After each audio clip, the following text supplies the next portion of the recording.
How can you find peace in your day-to-day living?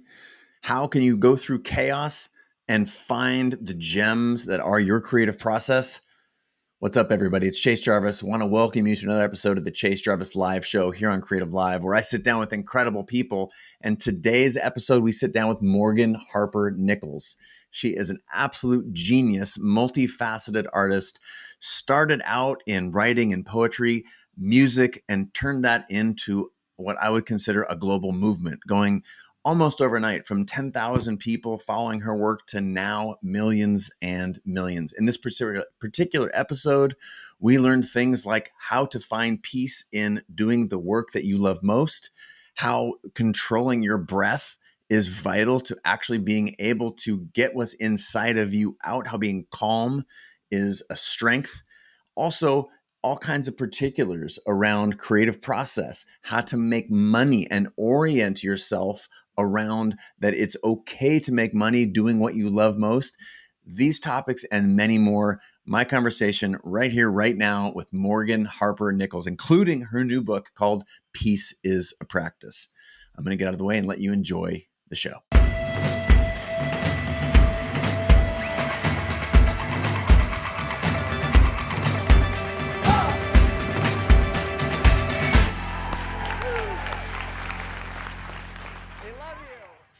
Morgan, thank you so much for joining us today. Very excited to have you here. Welcome. Thank you so much for having me. I'm so honored. Fan of the show. So yes, Awesome. honored to be here. Awesome. Well, fan of your work as well. I shared with you already, but I might as well share with the listeners to get us started that just moments before we started recording, I was scurrying around the house looking for your book, your most recent book, Peace is a Practice, only to find that my wife had hidden it and put it, not intentionally, but she'd picked it up and started reading it and it was in her purse. And I'm running around, Kate, where's my book? So Oh wow. our household is a huge fan, are huge fans rather. And my wife is a Zen Buddhist practitioner in many ways, a mindfulness coach and teacher, and is especially attracted to your stuff. Part of the way that I discovered your work was just a poem. And then I pulled on that thread and, discovered your Instagram some time ago, where, of course, you have millions of fans and followers. But one of the ways I like to start the show, is, as you well know, is by asking the guest to describe themselves to the audience, who you are, what you care about, what your focus is in life and or work. It's a great way for us to get to know you in your own words. So please, accept my invitation to share with the listeners who you are, what you do, how you think of yourself, what are your, self descriptors, and then we'll be off and running. Yes. Well, thank you. Thank you for that warm welcome. Well, my name's Morgan. I'm an artist, visual artist, and also a music artist. And I'm a writer. Love to write poetry and prose. And I do a lot of different things, but honestly, pretty much all of it, I can sum it up to I do a lot of things that would make 6-year-old Morgan really happy and excited. And 6-year-old Morgan was just like, give me all the colors, give me all the ways to make something, all the materials I can find, and what can we do? What can we make? What can we create? I've always been driven by that. And I feel like I kind of went through the past a decade of my life of trying to really kind of find a focus within that. So nowadays it looks a lot like mostly visual art and written words and just finding different ways to connect with people in a meaningful way through art. So I do that through, I have an app. I also have a physical, like an online shop where we sell journals and planners with my products on it. I do a lot of art licensing. So a lot of my art on products with other retailers and entities. And I also write books. So yeah, a lot of it falls into those categories. I'm fascinated by the way that you opened with the description of that the 6-year-old you would be so proud, because when I think my own experience in talking to not just people beyond the show, but just people in life, I think would say just the opposite. Like the 6-year-old me would be so disappointed that I am a fill in the blank. I spend my time doing X, and I really want to do more of Y, but I'm scared or I'm stuck or and there's so many reasons, many of them very, very valid, why we, suddenly wake up one day and find that we have, wandered so far off the path that we had envisioned for ourselves.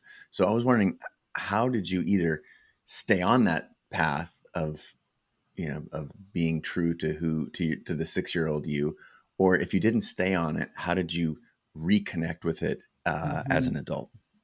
Yes, it was a constant struggle back and forth between trying to find ways to kind of stay creative in some capacity. Because even though I may not have had the language for it, say like when I was in college or in my early 20s, but there was always something inside of me that knew.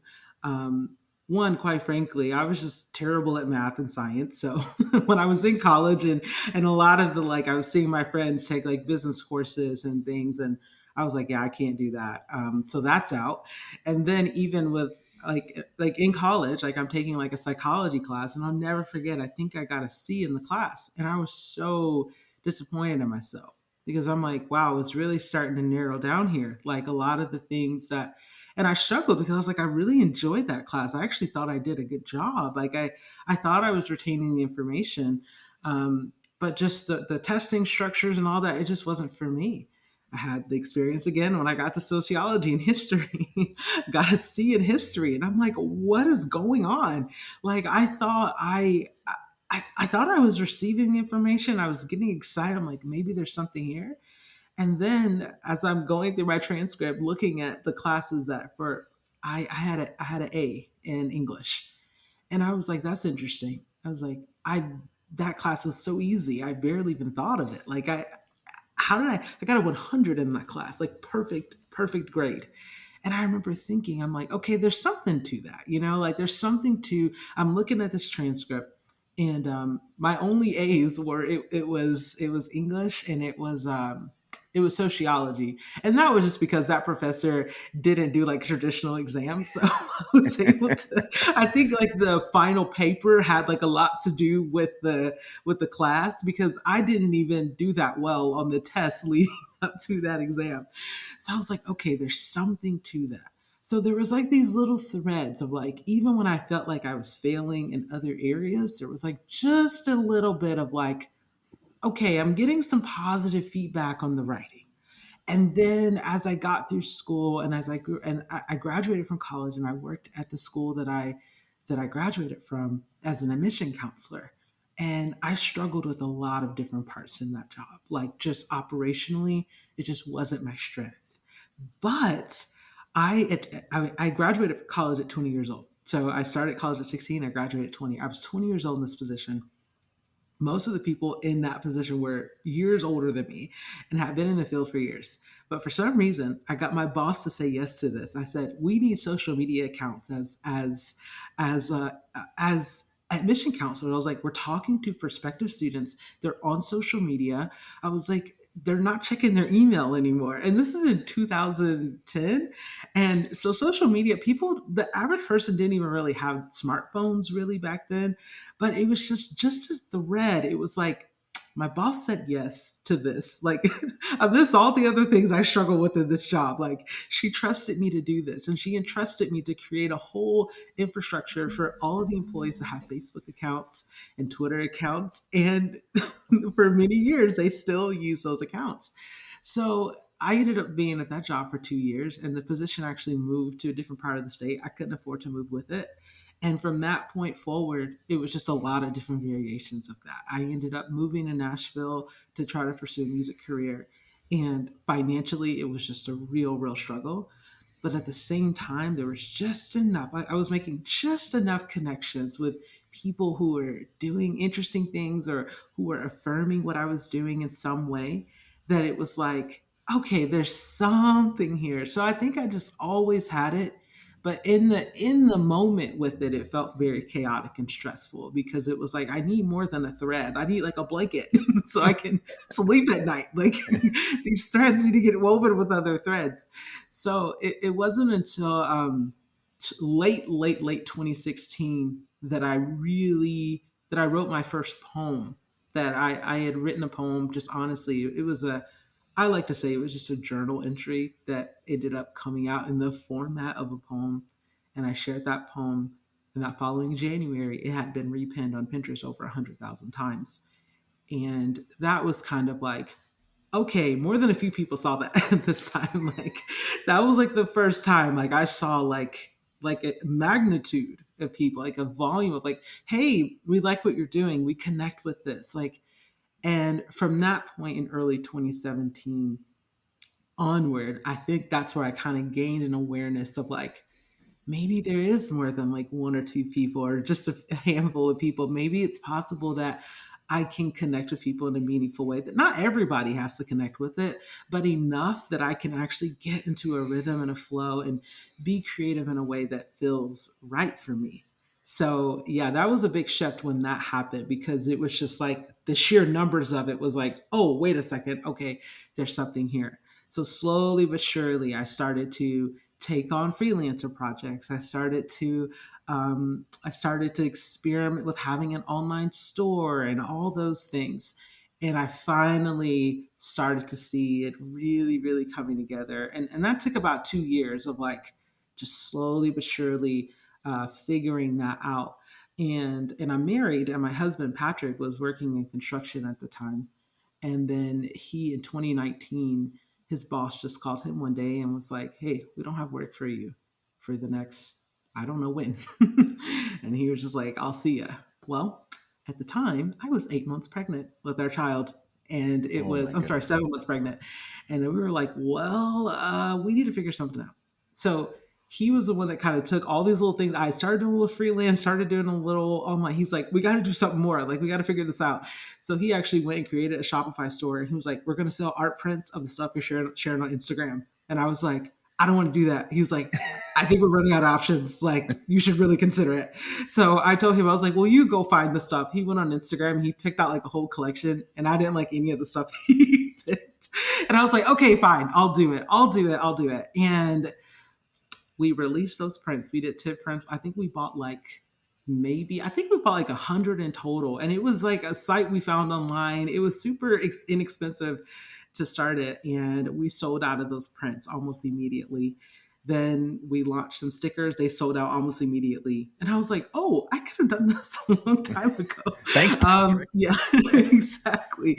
So from that moment forward, that was honestly like, okay, I can finally see all those little threads coming together. Like they're weaving together now.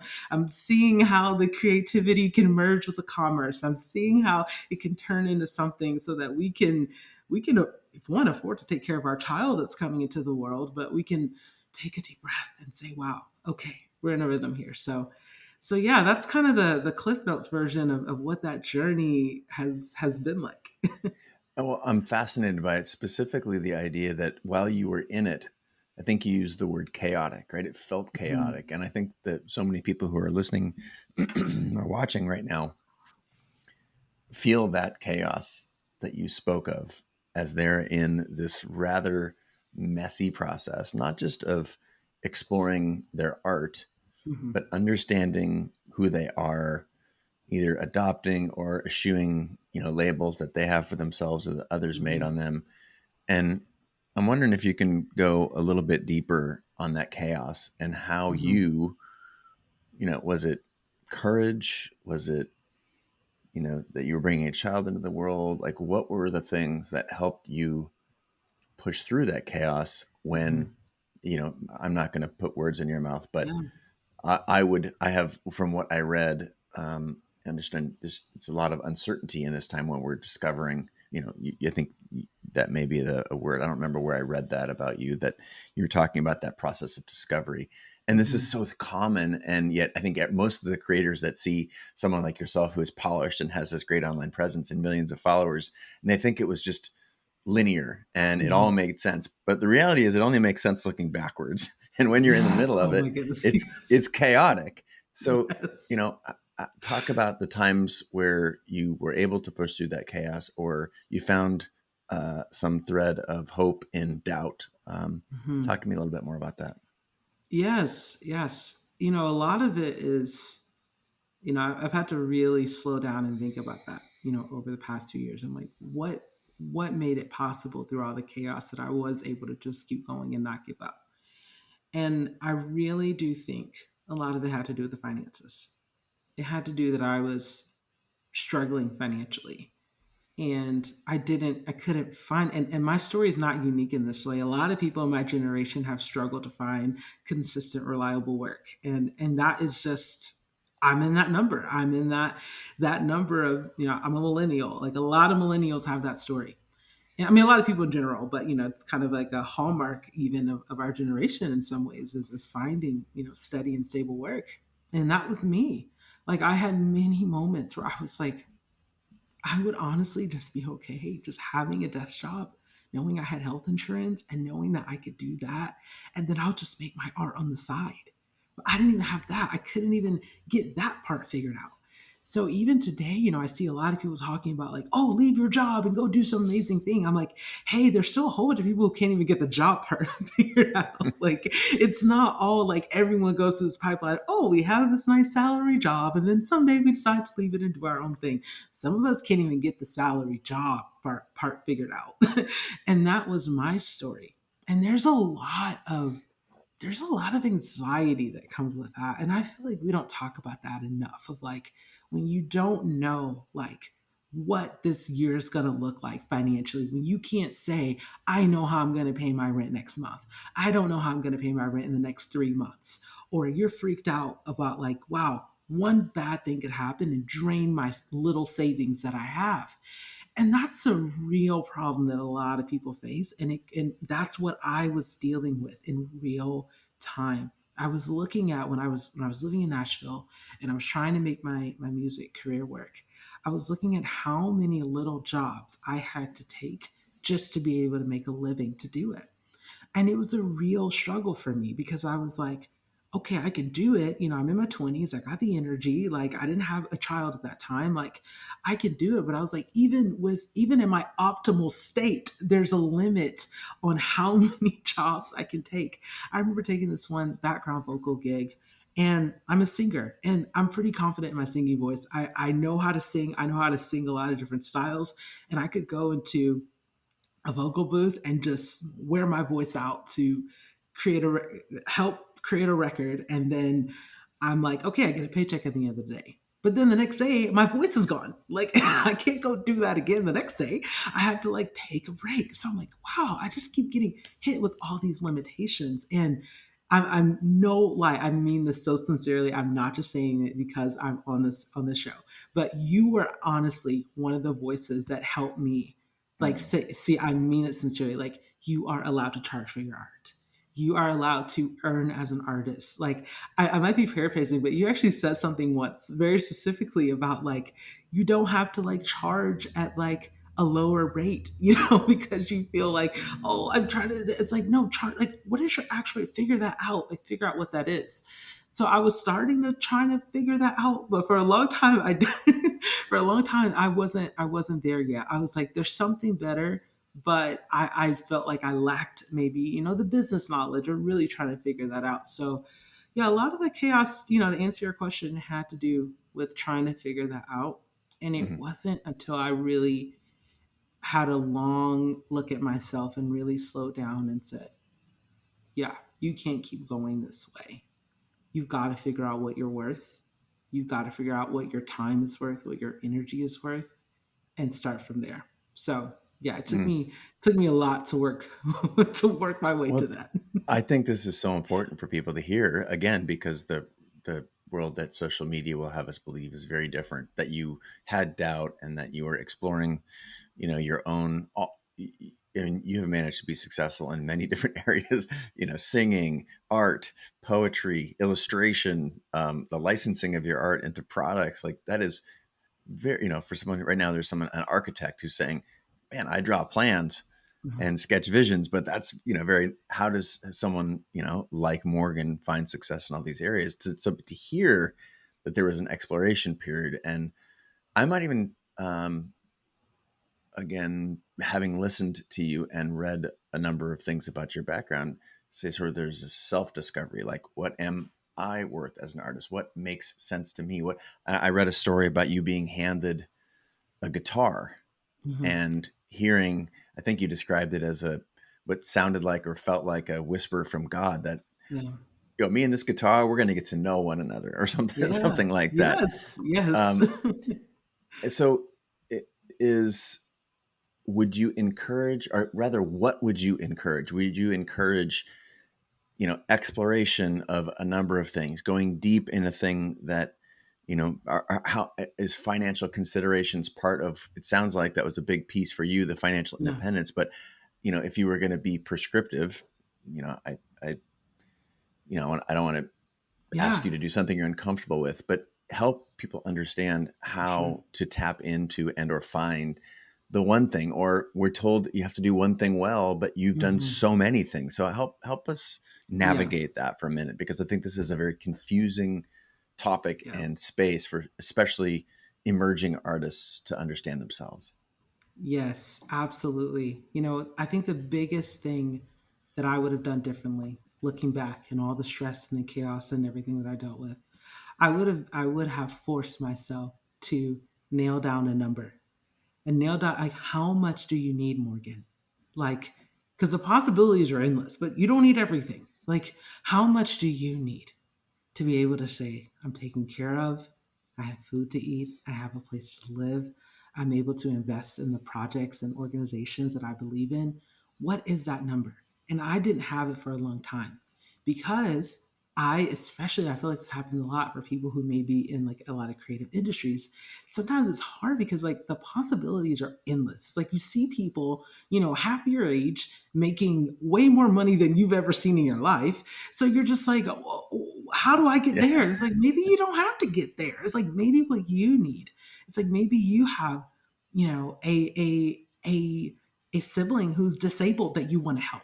And you're like, what does that number look like for me so that I can help take care of me, but also my sibling that I care about? Or there's this organization, this nonprofit that from my hometown that I want to give to. What does that number look like? So it doesn't always have to just be about like paying rent and paying your phone bill, but it's like, what are your values? Like, what do you care about? And I was not asking those questions. I was just like, what do I need to do to just like be okay and like be in the industry and be in the flow and not have to worry about the thing? And it's like, you kind of do have to worry about the thing, Morgan. Like, Yeah. you do have to slow down and say, what do you actually need? It's like there are times where I was comparing myself to people who had different values, they had different needs than me, and I was trying to get to where they were, but we didn't even have the same values. It's like I realized this when I recognized it was something I heard Dolly Parton say. I've heard Dolly Parton say it, and I think I've heard Mick Jagger say it. But they were talking about how much they love touring. They love being on the road. And I think I've heard Dolly Parton say, like, I'm gonna do this till the day I die. Like, I love touring. And I remember hearing that saying, oh my gosh, I actually don't like touring that much. I'm surrounded by people who love touring. I'm in a city where I mean literally at midnight in Walmart parking lots all around Nashville, you see tour buses getting ready to go and travel all across the US and go on weeks and months long tours. And I was like, that's actually not my favorite part of this. I was like, my favorite part is sitting in the room and crafting these songs and bringing them to life. I was like, that's why I'm here. So I'm like, I'm literally sitting here comparing my workflow, my financial situation to all these people who are in a very different place and who have different goals, who love touring. And I actually don't love touring like that. I actually prefer to be at home working on my craft. So that was the first part of it, is like kind of setting some parameters for myself of exploration, even like getting clear about like I've got to look at people in my industry and I've got to see like, oh, I actually don't want to do that. I want to do this. And setting that parameter and say, so yeah, I'm not going to set my goals around what it looks like to be a touring musician because that's not what I want to do. Even though I see that it's successful, even though I see people doing really well at it, I have to honor my time, my energy, and my capacity. And if I don't do that, I wouldn't even be able to sustain that anyway.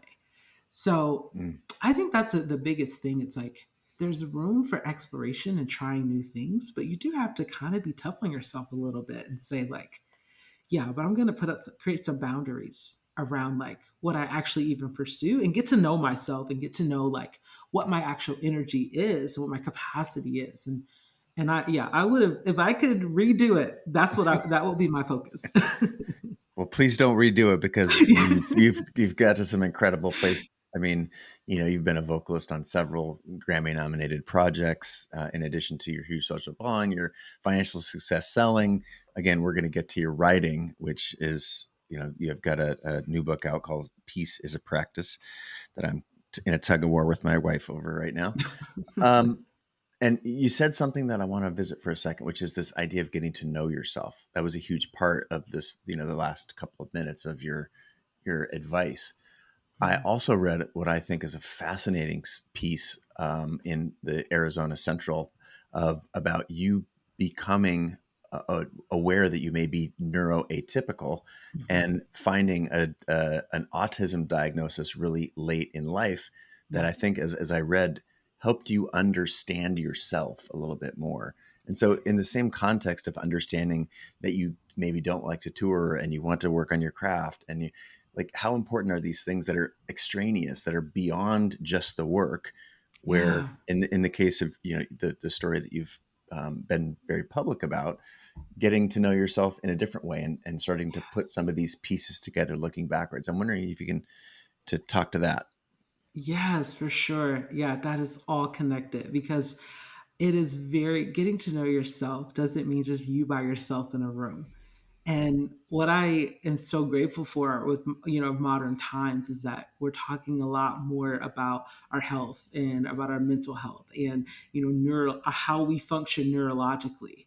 And those aren't things that we have to just sit in a room by ourselves and figure out. It's like it's possible that you can find professionals, people who study this, who can help you figure out what your strengths are. And that has been my story. That has been my story these last couple of years because I was on TikTok one day about like end of 2020. I was on TikTok and the TikTok algorithm started to show me videos of women who had been diagnosed with autism as adults.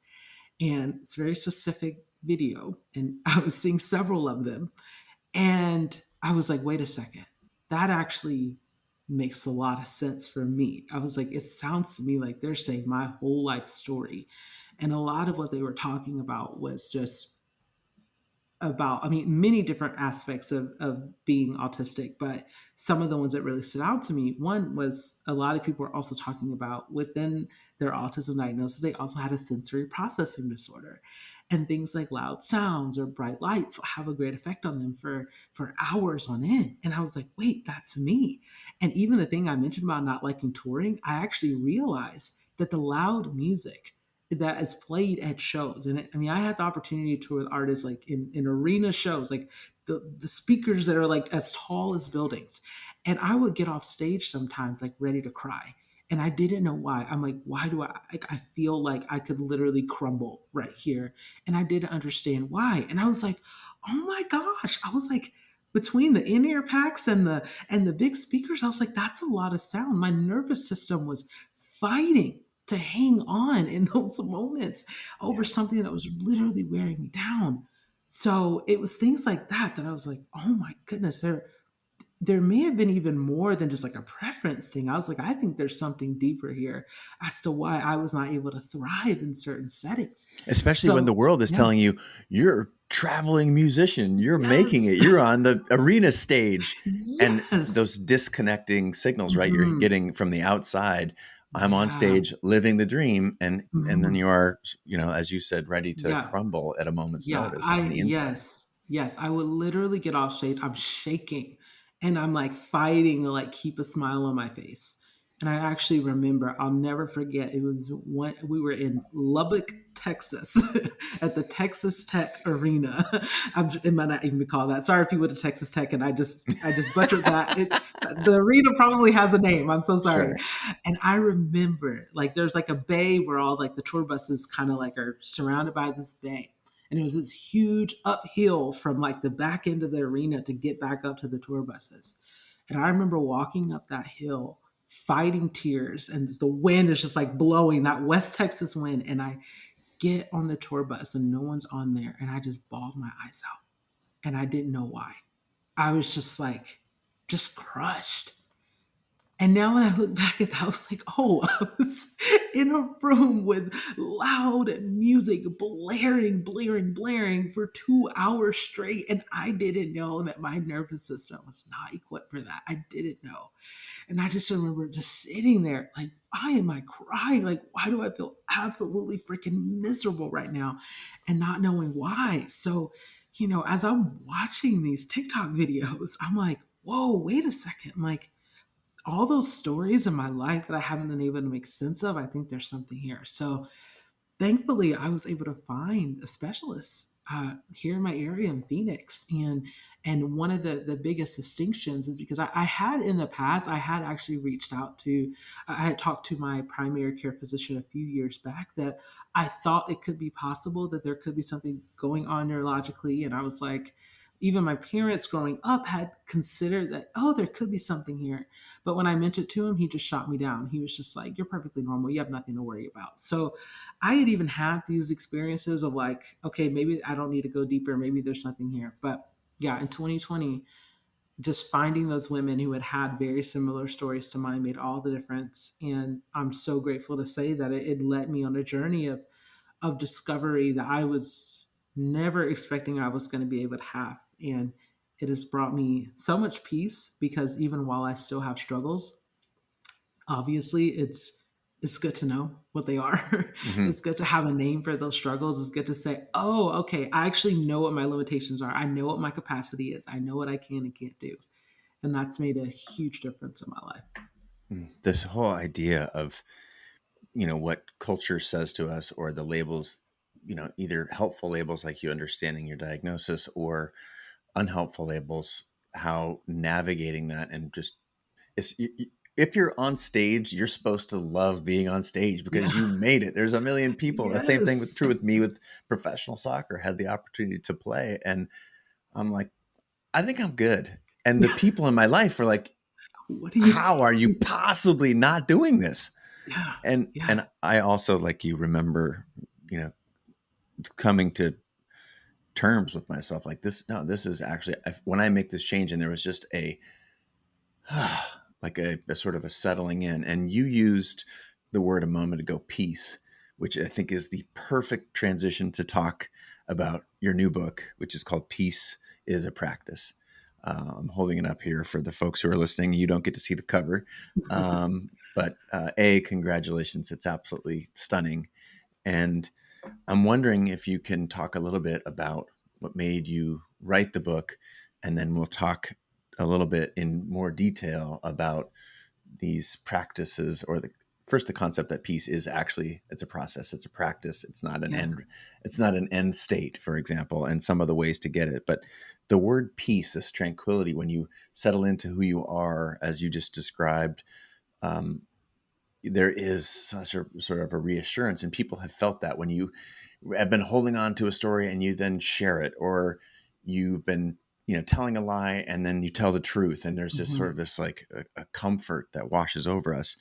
I'm wondering, talk to me about why you wrote the book, and then we can transition into some of the benefits and some of the specific tactics that you would recommend for people who are looking to have a little more peace in their life.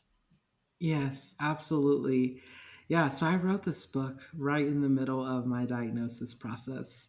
And that wasn't the plan at first. I had an opportunity with my publisher to write a book, and I knew it was coming, but I didn't know that I was about to go on the several month journey of being diagnosed with autism.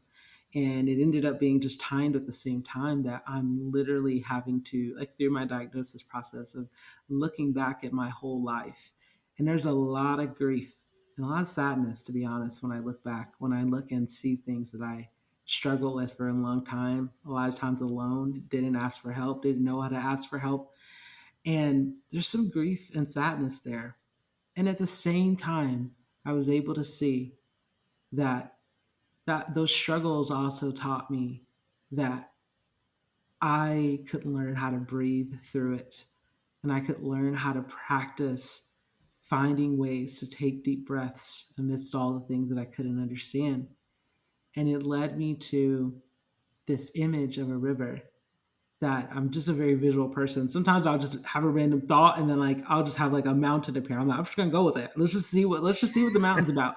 And that was a river. And I was like, wow, it's almost sort of like there's this river that's been flowing through my life. This constant flow of like, hey, Morgan, you matter. Like you have something to say. Yes, you're struggling, but you're still here. You're still breathing. Even when you failed, you're still breathing, you're still here. Inhale after exhale, you keep existing, you're still here. You still keep making meaningful connections, finding amazing songs, encountering art, encountering sunsets, encountering relationships, all these things that make life worth it amidst everything that isn't figured out. How amazing is that? And then I started thinking about this old song that I grew up listening to. It's called It Is Well With My Soul. And the first line of the song says, "When peace like a river attendeth my way." And it made me think about, wow, isn't that fascinating? Because the guy who wrote that song actually wrote that song going to go meet his wife after their four daughters had just drowned on the very ocean that he was traveling on. And I was like, if he was finding peace like a river, I wonder if that's what peace is. Peace is something, it's not like this little globe that we can kind of hold in our hands and say, okay, I have this perfect version of peace in my hand and I'm going to hold it and keep it forever. It's something that you have to go through the wild to find, like a river. And it's different than something that we just all see every day. It's something that we have to slow down and go and search for through the wilderness of our own lives to find that freedom to breathe, even when the worst things happen. And I'm like, yeah, I've never known grief like what Horatio Spafford has known, the one who wrote that song. I was like, but I have known struggles in my own life. And I have known that when I look back, I can see that there has been room and freedom to breathe. So peace is freedom to breathe, and it's something that we can practice finding in every day of our life. And I wrote this book because I was like, hey, look, I'm not an expert, but I do have a lot of experience with trying to find freedom to breathe in my life because I just spent a whole several decades with undiagnosed autism. And yeah, I've got some things I've learned. I've got some things I've learned. So I was like, I want to help other people find those practices in their life. So that's what this Well, book is about. thank you for writing it. And it's so timely. It seems like because we're in an information age and we are bombarded with something like 100 times the messages that people received in a day just 10 years ago Mhm. through our phones and media landscape and just new technologies as an example. it if anyone's wondering the power of breath, it should we take blood pressure pills and there's all kinds of external medicine that can help us control those things. But almost 100% of the time, if a human being can find 1 minute to breathe deeply, one's blood pressure is reduced like that very Mhm. consistently. And the simple fact that breathing can directly correlate and directly affect your physiology, the simple act of breathing deeply, this is something I learned some time ago, and it was my wake up call. Like, of all of the Yeah. things we can do to change the trajectory of our neurology or our heart rate or our blood pressure, or the simple act of breathing deeply is very powerful. So Mhm. to that end, can you give us some practical um, resources, some ideas, and some constraints Yeah. about the practice? You call it the very opening chapter is peace as a practice. But since we were talking about breathing, what are some of the techniques that you recommend, that you've experienced, that you write about, that would be our listeners just could pick up in a Mhm. moment and start to experiment with or experience themselves? Yes, I what I have found in just my own research and looking for things that can help me is one, just engaging in intentional breath work and engaging in practices that help us kind of mindfully restore. And I use the word restore because it's like we're born with this capability of breathing mindfully, but the busier life gets, the more complicated it gets, we forget. So I actually reference in my book another book. It's called Breath by James Nestor, and he gets into the science of breathing and what we can learn from other cultures, from ancient cultures on breathing.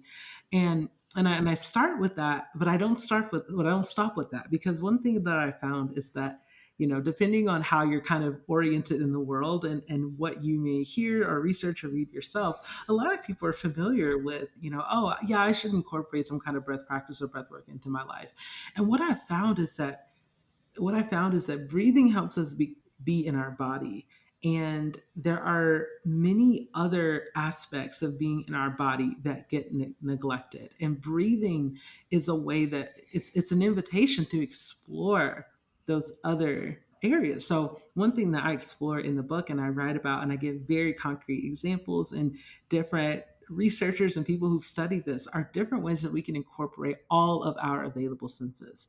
And I say available senses because sometimes, like, everyone doesn't have access to all the same senses.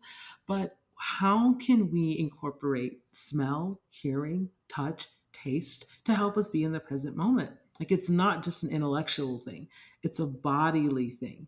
And our modern times oftentimes takes us out of our bodies very fast because, like you mentioned, we have to do so much intellectual work on a daily basis to just answer all those emails coming in, to just like try to function with all these bright artificial lights in our house.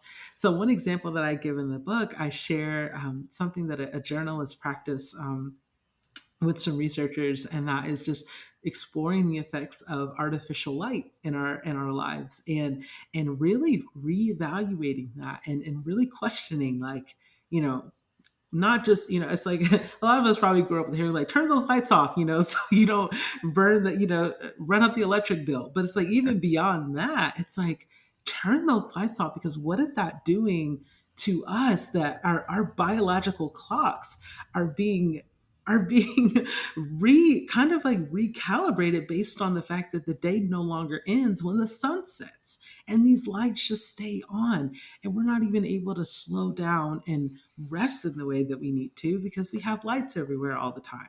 So, I'm not the kind of person who lives in a house with like a whole bunch of like 12-foot skylights or anything. So, sometimes it's hard to kind of get that natural light. So one practice that I give, which is inspired by some of the research that I reference in the book, is I like to have a lot of candles around my house. And one thing that I'll do is, when I sit down to work, especially in the evening, I'll light a candle, and not like a big 5-wick candle, just like a 1-wick candle. And what I notice when I light that candle, I say, when that candle is at a point where it needs to be blown out, that's when I'm going to go out, and that's when I'm going to leave. That's when I'm going to take a break. And it's fascinating. I've been practicing this. It's been helping me actually slow down a little bit more, because that candle can only burn for so long. Lights can burn for thousands and thousands and thousands of hours, but we are not fluorescent lights. We are not light bulbs. We're a lot more like that candle. We can burn bright for so long, but then we need a break. We need a break. So, yeah, that's just one like small thing that I like to give people, because I'm like, it's so simple. It's like, get a candle, light that candle, let that candle be a symbolic reminder of how you can intentionally slow down and take a break. Well, thank you for referencing James Nestor's work. He's been a guest on the show. We spoke about his book, so we'll highlight that in the show Yes. notes here for our guest. I did notice that you referenced that. I think it's full circle moment here. I love it. Um, Love his work. when did you start using the word peace to describe the inner feeling that you were attempting to cultivate? Because Hmm. presumably there's all kinds of words, and as Yeah. someone who writes as well as you do, you have vocabulary at your fingertips. Is it Could it have been lots of other words, Hmm. or was it very clear that what you were seeking was peace? And I'm just curious how you landed there, Yeah. and or was there some outside, some tradition that you were referencing, or Yeah. why peace, and why have you hung so much of your, in this most recent book, you're hung your Mhm. hat, so to speak, on the concept that peace is rejuvenating and connecting and powerful. Well, why peace Yeah, and not something else? absolutely. I love that question. So I'm gonna get a little nerdy and a little specific here.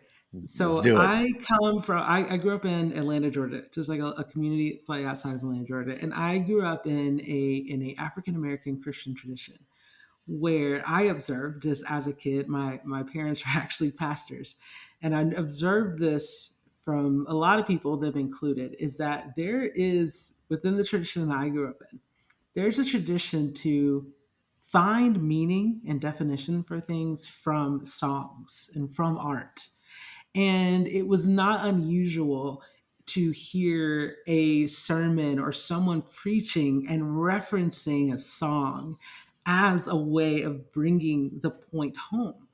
So, in modern times, like because I've gone to school and I have tons of respect for academia, if I'm going to reference something, it needs to be something in a book. I need to cite it and put it in a particular format. And that's how I can define things. But what I've learned when I look back at my childhood, I was like, what I was actually learning was how to define things from embodied experiences, from singing songs and listening to songs. So that song I mentioned earlier, It Is Well With My Soul, that first line, peace like a river, that was the start. Because from a young age, I would hear that reference and messages. I would hear that brought into the fold of like trying to communicate an idea. And that to me, it stood out to me as, oh, that is the definition. Peace is something in nature. And peace is something that I can, when I am a little kid who's feeling really overwhelmed and I can go outside, I don't see a river, but I imagine what could exist in this landscape. So a lot of, even for me with like bigger words like God, as a young kid, I always associated God with creativity because I grew up singing songs about God creator, and I was like, oh, I like to create. Okay, that makes sense. And from a young age, it was very literal for me. It was peace is something I associate with nature, places that help me calm down. And I Mm. believe that as I've grown older, I've just evolved that. And that's something that I'll always hold on to because there is a pressure sometimes, like when you're a writer, to define things in the quote unquote correct way. It's like, okay, well, what's this in the Latin? This is in the Greek? And I appreciate that. And at the same time, I also want to honor what I came from in my own tradition of how maybe those songs that defined that feeling is actually how you define it. So for me, that's where that started. It started at a young age, and I feel like I've just nurtured that more and more. And I want to hold on to that. I'm like, yeah, peace is a river. Peace is being in nature. I love it. What made me want to ask that question was reasonably early on in the book, maybe the first third or something. I'm actually just flipping here. It's on page 32. The way that I talk about it, and since you're familiar with my work, I talk about, creativity is not moving to Paris and donning a beret Yeah. and smoking a cigarette and getting a new set of friends and having to, stop your job as an accountant or, it's not those things. It's not what you Mhm. think it is. And I was touched in this particular part of the book when you talked about what practicing peace is or is not. And you describe it. I'm Mhm. just going to read for a second here. Practicing peace is not everything's okay, I promise. Practicing peace is not, I'll be fine, don't worry about me. Practicing peace is not, I just want everyone to be happy. Practicing peace is, I'll just stay out of politics. Practicing peace is not, I won't mention what bothered me. And practicing Mhm. peace, you justify, is saying things like, it's hard to say this, but I'm not okay. Mhm. Practicing peace is, this is not easy for me to ask, but I do need your help. Practicing peace is recognizing that you can no longer live to please everyone. And that's, again, it seems like there are many different words that we could have chosen. But this Mhm. idea of peace, the pictures that you painted with, the river and forest and nature, the combination of those ideas plus the breath work to actually achieve peace. I'm wondering, is there a correlation between that and truth for ourselves? Because when I hear someone speak truth, and maybe this is part of the tradition that you come from, or it's, I know this is when someone says something and you know it to be true, you're Mhm. like, mm-hmm. Yeah. What that person said, that's the Yeah. sound of truth right there. And Mhm. I'm wondering, is peace correlated with truth in your world? And this is obviously I am grasping at something right now because when I was reading this, gosh, it just, when you feel peace, you feel a certain way. When I hear truth, I'm like, Mm. that, Yeah. what she said. Yeah. Yeah. I think there is a correlation there because I do think that peace, and this is why I like to define peace as a practice, something that is experienced, like not as just like the object, the thing, the only it's a whole experience, and it's an experience that leads you to a deeper place. It's like the more you're present in the moment, the more you're present to where you actually are in your life, in your mind, in your body, your heart, and your soul, the more you're present, the more you start to uncover what's really true. Mm, And the mm, more you start to see, yeah, this is where I'm actually at right now. But we can only get there from slowing down. And I think that that's why you know, kids are always known for kind of telling it like it is, and just like, they haven't learned how to sugarcoat things. Like they're just like, this is what I think. You asked me, this is what I think. And I think a lot of that comes from like they're able to get to the truth so fast and say, hey, here's what it actually is because they haven't learned all those ways of like creating all these stories and narratives that think into the past and the future and what are the implications if I say this and what are the implications if I say that. They're not thinking that they're present to the moment and saying, this is what it is. Like I just this morning I was driving my son to his grandparents' house, my parents' house, and he's 2 years old, and like just everything is just like, oh, this is a red light. I'm like, yes, it is. And this is another red light. I'm like, oh my gosh, yes, it is. I get it. I'm so glad that you're present to the moment, but we've identified like 3 red lights now. I think we're good. We've established that we are hitting red lights. But he's so present that he's like, this is what's true in this moment. This is what's true. This is red. This is green. This is someone walking by. Now we're slowing down at the yellow. It's all very in the moment. And I think the older we get, the harder it is to get back to that place. So we have to be passionate and we have to like really kind of force ourselves to say, hey, we need to slow down so we can get back to what's true. And I love that you said that. And that's something that I spend a lot of time thinking about whenever I'm communicating with people in my audience, especially in my community, because especially, I'm like, I don't know this person, and especially when it gets to like typing things online, a lot of context and nuance can get lost. So a lot of times I slow down and I say, okay, if I want to respond to this person in a meaningful way, I have to get down to what I know to be true in this moment. And what I know to be true is that this is a human being in need of love, in need of support, and in need of knowing that they matter. But I only get there if I slow down and I give myself permission to say, hey, we're just going to breathe through this for a moment and we're going to spend some time practicing getting to that place. So, mm, spoken. yeah.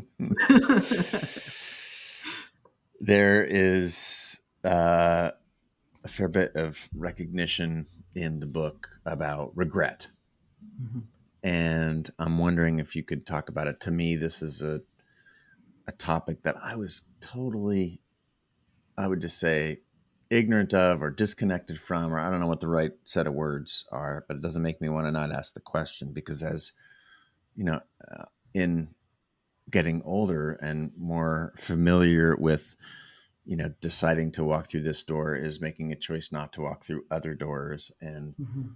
I try and live regret free, which this connects indirectly to this idea of when you're sort of living peacefully, when you're aware in the moment, when you're speaking truth, it seems there's a inverse correlation to regret, right? The Mhm. more I do this, the less I regret.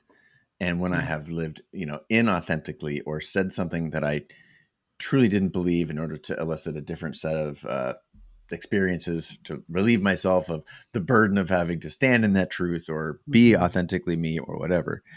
I'm wondering how did you come to be able to write so beautifully about regret, and if you would be willing to share some of the thoughts. Of course, again, you Yeah. really need to get the book Pieces of Practice to get all of this. But what give us the you used the word cliff notes earlier. What Talk Yeah. to us about regret, because the way you write about it is very powerful. Yeah. So, yeah, early in the book, I actually write about something that is very it's heavy on my heart because I'm actually most days I'm kind of like you. I'm like, no regrets. Okay, I learned from all that stuff. Let's just keep going. Like that's I try to stay in that. I really, really do. But because I have really positioned my work, the work that I do and share with the world, I've positioned it in a way that I'm sharing a lot of vulnerable things. And I've encountered a lot of people who have messaged me in those moments where they too are not quite at that. No regrets, I'm moving forward. And they're like, oh, I think I really messed up. I think I really missed out on what was meant for me. I feel like I went the wrong direction. And a lot of times the stories that people are sharing with me are far more intense than what I've been through. So that for one, it keeps me in check. It keeps me in check to even think about, on those days where I'm just like, yeah, no regrets. Like I've learned from all that stuff. I'm empowered. Those mountains and valleys are behind me. Let's keep going. On any given day when I'm feeling that way, there's someone else out there in the world who experienced someone passing away in their life and they're opening their phone and they're seeing that last text message that they didn't respond to. And I'm like, yeah, I haven't experienced that. So, I'm very cautious even about how I write in a way that I want to make space for those people. Because I'm like, if I am in the present moment, if I'm somebody who believes in being in the present moment, I have to consider that for some people, the present moment right now, it is absolute chaos. It's hard to be in the present because it just really sucks right now. So even when I write, I write very early in the book about remembering certain moments in your life that are multifaceted, and how you remember that night that you had with someone that you really loved, but you also remember that was the last night at this that you had with them. And I share and I really spell out these examples because this is what I've been hearing from other people, and how when people respond to what I share, like even just in the comment sections, I'm like, wow, I didn't even think about that. And I've even had some people like and I'm grateful for people that do it. Like there are even some poems that I don't even share publicly on social media anymore because I receive messages from people that are like, "Hey, actually, this particular message doesn't apply to someone who may have, who's trying to leave an abusive relationship." And I was like, "You're absolutely right." And I was like, "I don't even want that to be misconstrued." So it's not that I'm trying to like say something for everyone, but I am aware that all kinds of stories are interacting with what I share on a daily basis. So for me, it's like even though I personally, when I'm in the best state and I'm not even thinking about regret, I always want to hold space for those people that are. And that's why I try to dispel those different examples out throughout the book of like, hey, I recognize you might be in a really tough spot right now. And even if it's something I've never been through and I don't have the specific answers for you, I want to acknowledge it. I want to spell it out, and I want to let you know that you're still free to breathe, through it as you seek out the love and support that you need. So, yeah. Mm. I want to talk about your process for a second. We've been talking about Yeah.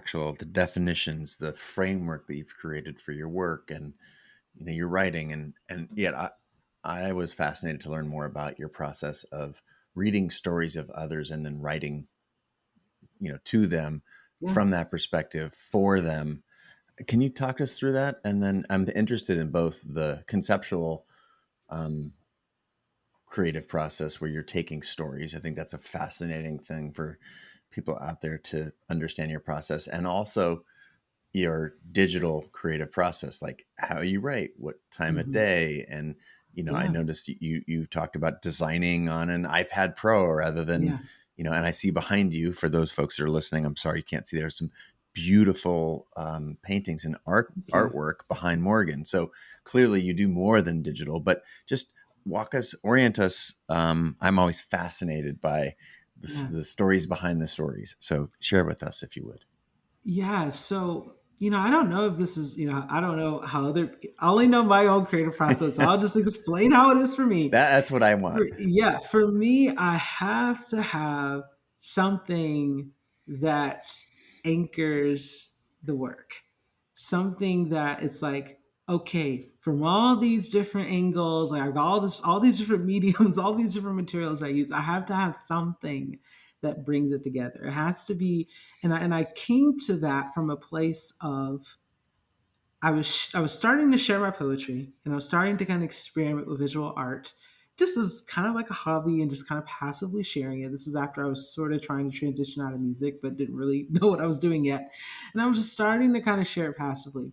But there was a level of anxiety there. I felt like I was kind of all over the place. Like I was like, okay, I'm doing a little bit. Like I was literally like doing some spray painting in the backyard, and I also was like on my iPad, and I also was like trying to do a little bit of photography. And I was like, this is just like it's kind of fun in the moment, but at the end of the day, I'm just like, what am I doing? Like this is just the house is a mess. I've got all these materials all over the place. Like, what is going on? So in 2017, at the end of the year, I was like, you know what? It was October 2017. I was like, you know what? I do what does keep me going back. And even though I'm trying all these different things, I was like, it's when I receive messages from people about what I've shared. And they're like, this spoke to me. And here's my story and what I've gone through and why it spoke to me. I was like, that helps me focus like no other because suddenly it's about a real person.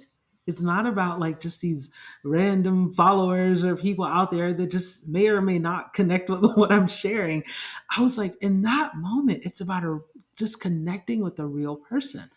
And I was like, that is when I feel like I have some of the most focused energy, is when I know I'm speaking to a real person. So I was noticing with myself, I was like, you know what? For whatever reason, just the way I am, I overthink like an Instagram caption or, sharing my work. But I was like, I don't overthink when someone is sharing their story with me and they're saying, thank you for sharing this. Here's what I've been through. I was like, my response to them feels very natural. I was like, my inner critic is a little bit quieter because I'm just talking to one person. It's just a conversation. I'm talking to one person. So I was like, oh, I think I need to flip this. I think I need to make my creative process about conversation and make my creative process about how I can just focus on communicating with people. And then social media and all that other stuff is just sharing what I already did. So I was like, I need to find a way to just keep talking to people and connecting with people in a meaningful way because that's what's fueling this. That's what fuels me.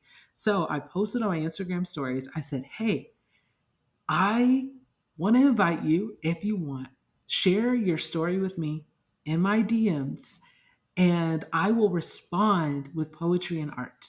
I'm not going to share your story publicly, but I'm going to respond to you with poetry and art, and I'll send it to you before I share everywhere else. And this will just be something that you'll just forever know was inspired by you and I having this interaction.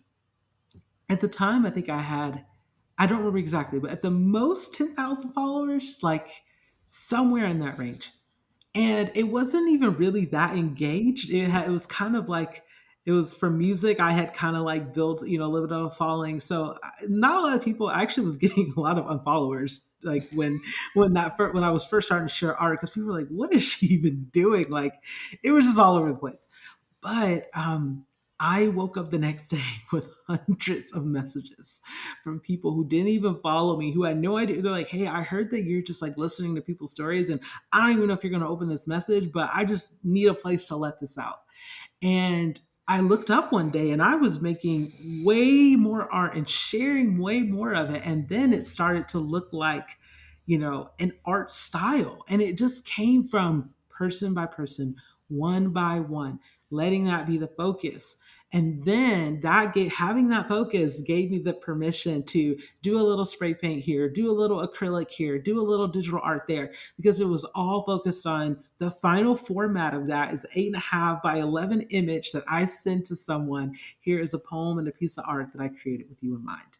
So that gave me permission to just like try all these different things. And I'm still doing that. Like right now, I haven't really shared any of it yet, but I'm working on 3D art right now. And I think of it in the same lens. I'm like, when I render that final graphic, when I render that final image, that is created with one person in mind. So it's still, and that gives me permission to explore with all these mediums. So I think it's kind of like this twofold thing of like I always try, even when I want to explore a new medium or I want to explore something different.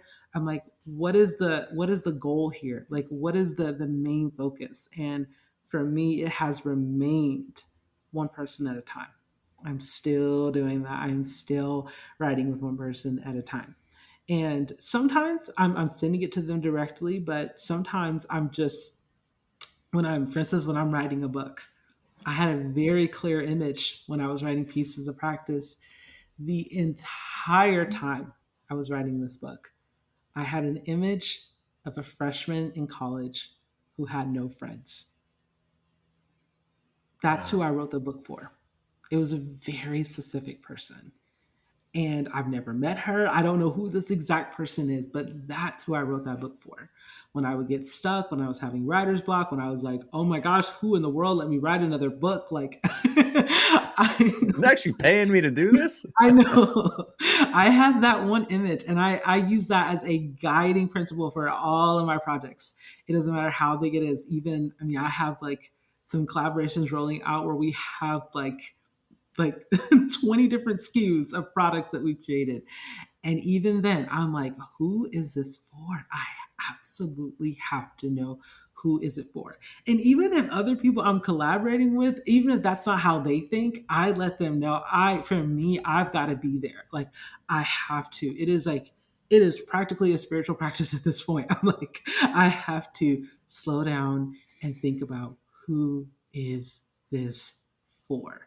So that is Mm. the guiding principle for my creative process. And one more little thing I'll add is that as I kind of evolve more and more with my art, sometimes that who is that for? And it's becoming more and more that sometimes it's myself. I recognize, oh, I am writing this for 16-year-old Morgan. That is who this project is for. It's to honor 16-year-old Morgan. It's to honor 6-year-old Morgan. It's to honor present day Morgan. So yeah, who is this Well, for? it's fascinating because I think most people, especially artists earlier in their careers, where they're looking to find their voice, so to speak, there's a Mhm. compulsion that if you can avoid this compulsion, you're wise and great and brilliant. But most people that I know cannot, which is you have a longing for your work to connect with other people. And what that translates into is writing sort of ambiguously, trying to capture everyone, trying to write, Mhm. rope your arms around as many people as possible. And I think it's incredibly powerful to hear you that, starting at 10,000 followers, now having 2 million followers through this specific process of writing for one person. And is actually, that was the thing that, potentially there's lots of things, but that was one potential major factor in seeing not just growth in numbers, but more so measured as connection, because people were Mhm. connecting with the work. And if you write for one person, you're like, Well, first of all, you got a lot of material, right? There's 7.5 billion Yeah. people. I know it's so fascinating, and this is on the. And I'm trying not to be that person like in my book, but like I really did like fill this book with like all the stuff that I just want to nerd out about. I was like, this is what this space is for. I'm just going to nerd out about all these specific things. And there is, famous writer who wrote the book Ulysses, which is just like this super thick book. Which, full disclaimer, I have not read the whole thing. But James Joyce, the author of that book, he talks about the concept of like the universals and the particulars. Mhm. And I just stand by that like completely. And sometimes it gets really hard because the world is noisy and it's like, yeah, having 2 million people follow is a lot of pressure. Like I feel that pressure. I feel the responsibility with that. And at the same time, I have to remember they are all individual people with individual stories. And if I could just speak to one person, it's that specificity, it's that moment that ends up connecting with more people. Yeah, the this is not the exact quote, but the concept that Morgan's referencing is concept of in the particular lies the universal. So by Yeah. writing about one particular person, it turns out that the human experience is wildly like everyone's got their own version of it, but some of these Mhm. core underlying principles are are universal. And Yeah. the more depth that you can cultivate through that experience, so many, not everyone's going to have experienced homelessness or, disconnecting with their parents or siblings or the loss of a loved one. But we all understand that that is very much a part of the human condition. And there's Mhm. this, that's a brilliant insight. And when I learned about your process, I was like, of course, just feel it's so natural, and you start to be able to see it in your work. I find myself thinking about the people that you were whose DMs you were reading when you wrote that. Not dissimilar to a dear friend of mine, Brandon Stanton, Humans of New York. He has pictures of these actual people. You're like, wow, that person's going through that thing, and yet you've done it with color and words and all these different media, spray paint, as you mentioned, acrylics, digital art. I'm so grateful for your time, and I do want to congratulate you again on Peace as a Practice. This is full of wisdom and grace, and it's very powerful concept. So this is Thank a you. call. Our readers know that when I'm recommending a book like this, that we will rally around you in your it is your publication work here. We are here in February 2022. But these principles are universal. I want to say thank you. Thanks for being on the show. Thanks for saying nice things about this community at the beginning, where you've been attuned to the work for a long time. Where would you steer folks, aside from picking up pieces of practice? Where would you steer our attention to get more connected to you and your work, outside, of course, of your multi-million following Instagram handle, which is Morgan Harper Nichols? Where else would you steer us? Yes, so I kind of like a passion project that is ever growing that I'm working on is my app called Storyteller. And that is just a space where I have just been kind of nerding out on what would it look like to, on these devices that we use every day, to just have this one contemplative peaceful moment in the day where you could just reflect on something to help you grow on your journey and tell your story. So it's an app that sends out daily notifications and artwork that I've created, as well as my poetry and prose, word of the day, journal prompts, all that fun stuff, and an affirmation. And I pour a lot of love into that project. I'm very proud of it, and it's available in the Apple and Android app stores. Called Storyteller. Awesome.